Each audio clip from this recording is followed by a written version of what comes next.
Hello students, I hope you all are doing well. और आप लोगों की नीट की प्रिपरेशन भी अच्छी चल रही होगी।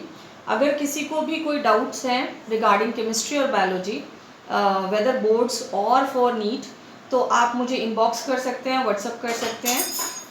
और मुझे जो भी मैं कर पाऊँगी आपकी help, I will definitely do that. तो बिल्कुल भी अपना मोरल डाउन नहीं रखो, अभी मोटिवेटेड रहो और फोकस अपना बना के रखो। Okay, all the best. और मुझे बिल्कुल पता है कि my kids are going to hit the nails. Okay, today we are going to talk about the line spectrum of hydrogen. ये भी आपके चैप्टर 2 एटॉमिक स्ट्रक्चर केमिस्ट्री जो है +1 का टॉपिक है। बेसिकली स्पेक्ट्रम जो है वो हमने जो है पहले भी पढ़े हैं।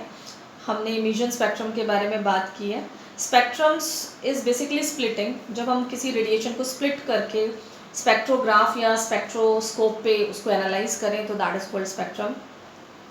तो लाइन स्पेक्ट्रम ऑफ हाइड्रोजन के बारे में हम बात करते हैं। Line spectrum of hydrogen basically जो है आपके पास हाइड्रोजन की गैस को हमने लिया और उसकी स्प्लिटिंग की, और जो हाइड्रोजन गैस की स्प्लिटिंग के बाद हमें रेडिएशंस ऑब्टेन हुई, उन्हें हमने एनालाइज किया ऑन अ स्पेक्ट्रोस्कोप। ओके, तो बेसिकली लाइन स्पेक्ट्रम में सीरीज ऑफ लाइन ऑब्टेन होती है when we discharge the hydrogen gas and we excited the hydrogen gas in such a way that it is going to emit the various radiations, and these radiations are obtained on a spectroscope and then they are analyzed. Okay, तो particular अगर definition point of view से मैं बोलूँ तो it is a series of a sharp lines which are obtained on a spectroscope. ठीक है, तो basically आपके पास 5 सीरीज ऑफ लाइंस ऑब्टेन हुई थी और इनको हमने नेमिंग किया था Lyman series, Balmer series, Paschen, Brackett and Pfund. Lyman series जो है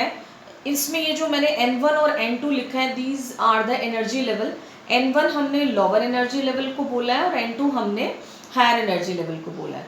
फॉर सॉल्विंग द न्यूमेरिकल आपको बिल्कुल पता होना चाहिए कि किस सीरीज में N1 क्या है, मतलब उसका लोअर एनर्जी लेवल क्या है, और N2 क्या है, मतलब उसका हायर एनर्जी लेवल क्या है।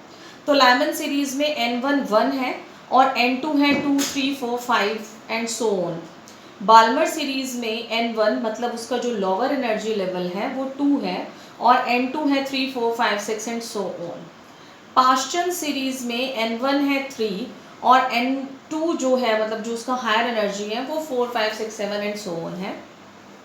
सिमिलरली ब्रैकेट सीरीज में N1 4 है, मतलब उसका लोअर एनर्जी लेवल 4 है और N2 5, 6, 7, 8 एंड सो ऑन है। पी फंड सीरीज में N1 5 है और N2 6, 7, 8 एंड सो ऑन है। तो बेसिकली आपको बिल्कुल याद रखना है कि हमारे पास किस सीरीज के अंदर क्या लोअर सेट है, मतलब क्या N1 है, और क्या हायर सेट ऑफ एनर्जी है, मतलब क्या N2 है। Okay,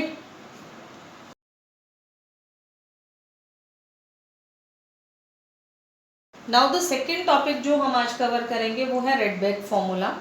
Rydberg formula basically calculate करता है वेव नंबर को, और इसे आप न्यू बार से रिप्रेजेंट करते हो। वेव नंबर हमने जब इलेक्ट्रोमैग्नेटिक रेडिएशन का ड्यूअल बिहेवियर किया था तब बात की थी। वेव नंबर जो है वो वेवलेंथ के हमेशा इन्वर्सली प्रोपोर्शनल ही होता है। तो हमने यहाँ रिप्रेजेंट किया कि wave number is equal to 1/λ, और रेडबर्ग कांस्टेंट के रिलेशन में उसको निकाला तो 1/n1 square minus 1/n2 square. तो r क्या है, रेडबर्ग कांस्टेंट है, इसकी वैल्यू आपको लर्न करनी है, दैट इज़ 109677 सेंटीमीटर -1। और न्यू बार आपके पास वेव नंबर है, n1 लोअर एनर्जी लेवल है and n2 higher energy level है। तो इसके ऊपर जो भी आपके न्यूमेरिकल्स या कॉन्सेप्चुअल्स हैं आप वो सॉल्व करो। If you people are having any kind of a doubt तो आप मुझसे पूछ सकते हो। Okay, and all the best for your NEET. और थैंक्स, आप लोग मुझे बहुत सपोर्ट कर रहे हो, and some of you are even appreciating me in a different kind of way. कुछ जो है स्टेटस भी जो है मेरा ही लगा रहे हैं, तो thank you so much for this kind of the appreciation and motivation. Thanks.